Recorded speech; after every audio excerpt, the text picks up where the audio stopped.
العالمین والصلاة والسلام علی حبیبہ محمد وعلی وصحبہ. اعوذ باللہ من الشیطان الرجیم. بسم اللہ الرحمن الرحیم. وسواس کہاں سے آتے ہیں اور وسواس سے محفوظ رہنے کا طریقہ کیا ہے؟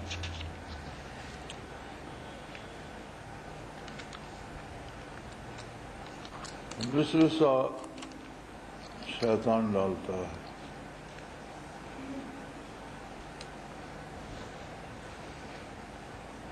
نبی کریم صلی اللہ علیہ وسلم کا ارشاد ہے کہ اگر دل غفلت میں ہو تو شیطان اس میں وسوسے ڈالتا رہتا ہے، اور اگر روشن ہو تو وسوسے نہیں ڈال سکتا. جیسے کوئی گھر تاریک پڑا ہو تو اس میں کیڑے مکوڑے سانپ وغیرہ داخل ہو جاتے ہیں اور آباد نہیں ہوتے کہ ماشاء اللہ لا دیتے ہیں گرمی سے. کوئی اتنے تو کرو ذرا ہوا تو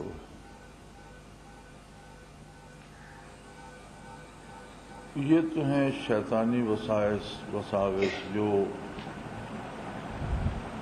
عقائد کو مجروح کرنے کے لیے ہوتے ہیں.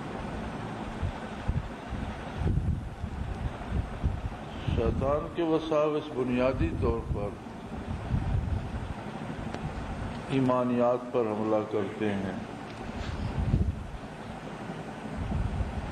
فضول قسم کے اعتراضات.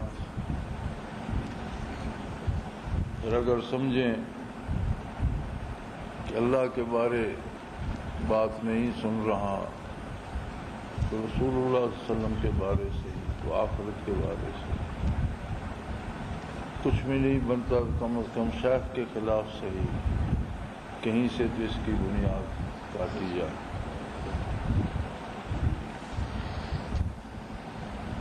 دوسرے درجے کے وسوسے جو ہوتے ہیں وہ ہمارے اپنے نفس کے ہوتے ہیں اور محض اندیشے ہوتے ہیں، کہیں ایسا نہ ہو جائے، کہیں ویسا نہ ہو جائے.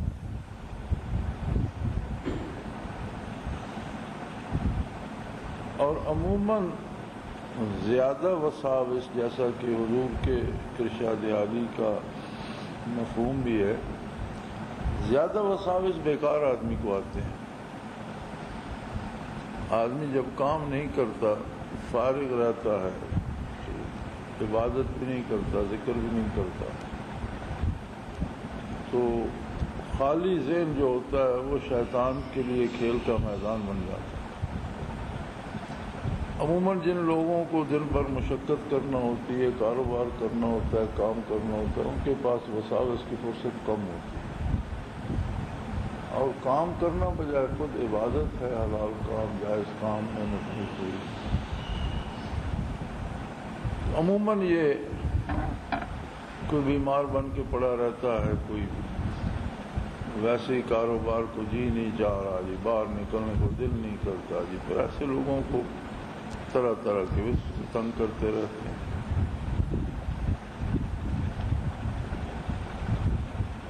نفسانی وساوس دنیاوی نفع نقصان کے، اور یہاں میری بڑی آنر تھی اور وہاں میری آنر مجروح ہو گئی، اور یہ ہو گیا تو لوگ کیا کہیں گے.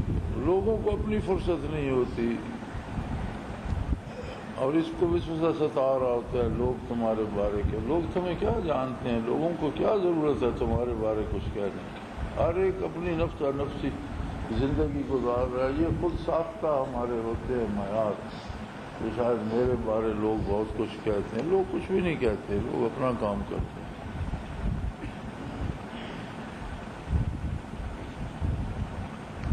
تو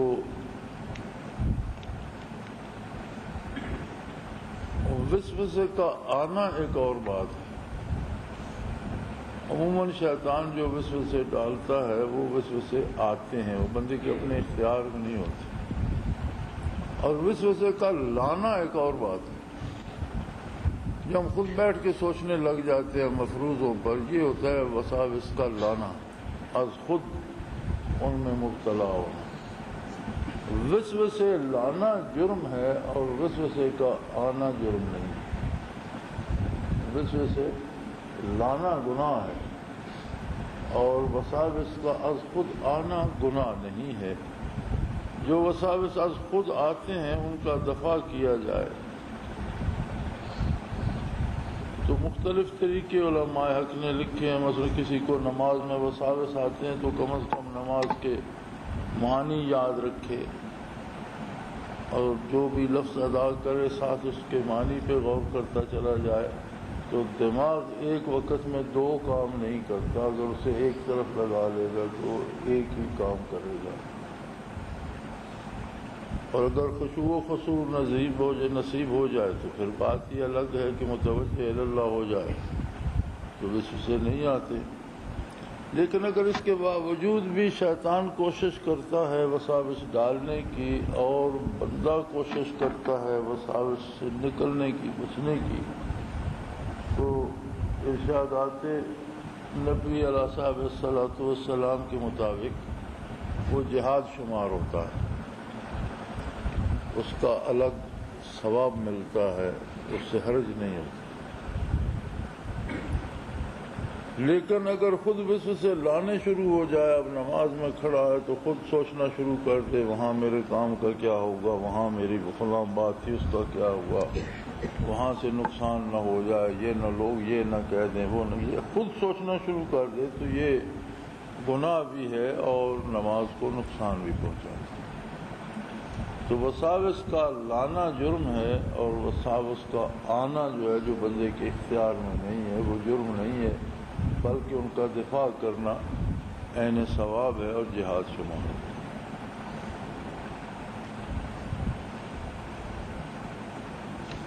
وساوس کا کوئی علاج نہیں ہے۔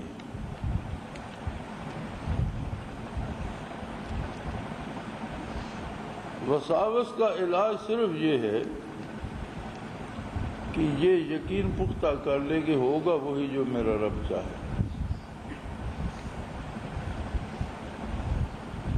صرف ایمان کی پختگی کہ جو اللہ کرے گا وہی ہوگا، میرے سوچنے یا وہم کرنے سے کچھ نہیں ہوگا۔ تو بجائے وسوسے کرنے کے اللہ سے دعا کرنا تو بجائے خود حاصل عبادت ہے۔ اور اپنی دعا میں بھی یہ بات یاد رکھے کہ جو میں سوچ رہا ہوں کہ ایسا ہو جائے، ایسا بھی تب ہو اگر اس میں میری بہتری ہے، ایسا نہ ہو کہ اس میں میرا نقصان ہو، تو اللہ وہ کر جس میں میری بہتری ہے۔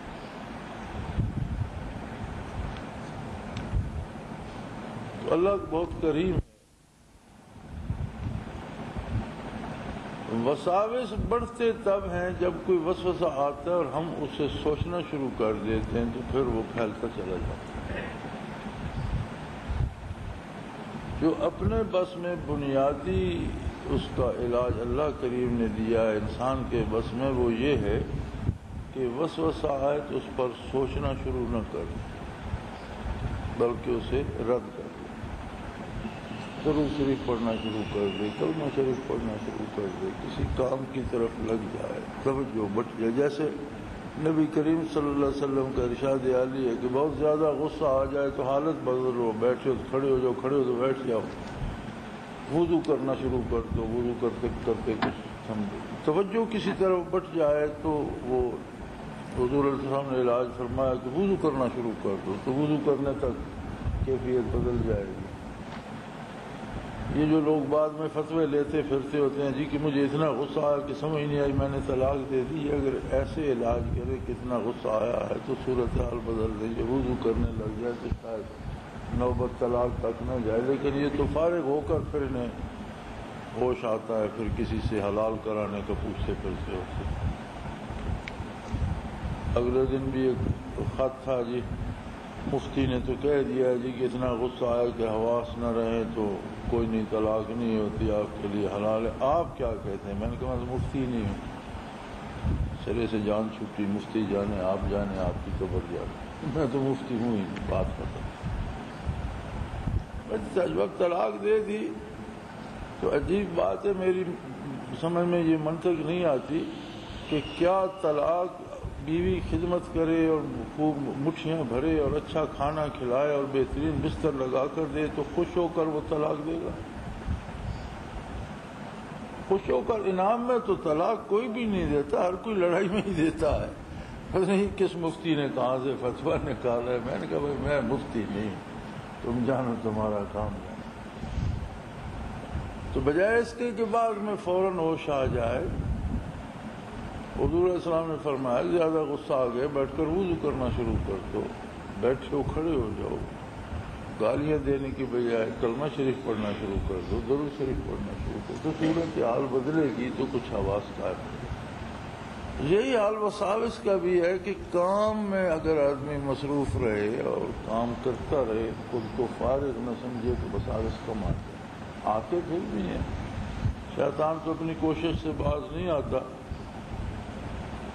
لیکن اگر دل ذاکر ہے اور زبان ذاکر ہے اور آپ درود شریف پڑھ رہے ہیں، استغفار پڑھ رہے ہیں، لا حول پڑھ رہے ہیں، تو الحمدللہ ان چیزوں کا دفاع ہوتا رہتا ہے۔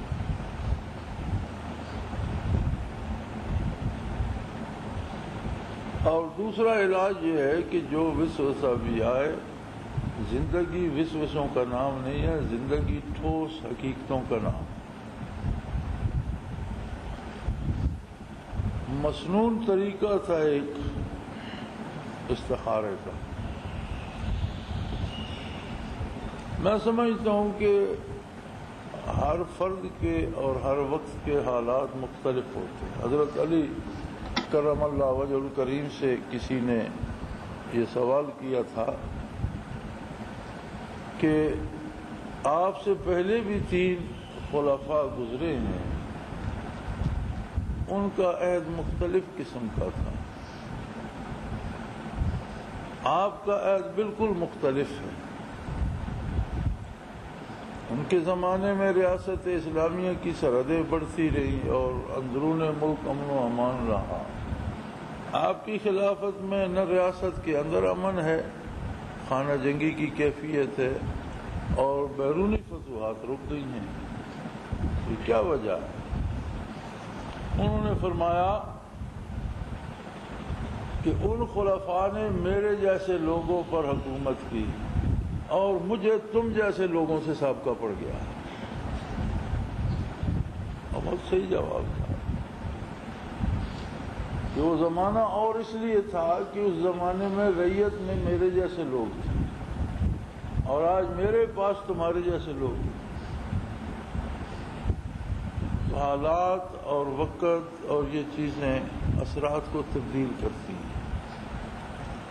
اب ایک استخارے کا مسنون طریقہ اگر حضور اکرم صلی اللہ علیہ وسلم نے صحابہ کرام کو بتا دیا تو وہ صحابی تھے، ان کے دل روشن تھے، ان کے وجود ذاکر تھے، ان کا رزق حلال تھا، انہوں نے محمد رسول اللہ صلی اللہ علیہ وسلم کو دیکھا تھا، شاید وہ دعا مانگ کر سوتے تو رہنمائی ہو جاتی۔ اب ہمارے ملک میں سارا نظام سودی ہے اور جو نہیں چاہتا اسے بھی کھانا پڑتا۔ ہم نہیں چاہتے، میں اپنے اکاؤنٹ پر تو سود نہیں لیتا، لیکن آٹا دال سے لے کر کپڑے جوتے تک جو خریدو ہر جگہ سود تو موجود ہے۔ آپ ہمارے یہ تسبیح کے دھاگے میں بھی سود موجود ہے، کارخانے والا تو سود پہ چلا رہا ہے، جا نماز کی تاروں میں بھی اور اس میں بھی سود موجود ہے کہ وہ تو کارخانے والا سود پہ چلا رہا ہے۔ تو ایک ارشاد عالی ہے حضور صلی اللہ علیہ وسلم کا کہ ایسا زمانہ آئے گا کہ جو سود سے بچنا چاہے گا اس کے حلق میں بھی سود کی گرد ضرور جائے گی۔ یہ وہی زمانہ ہے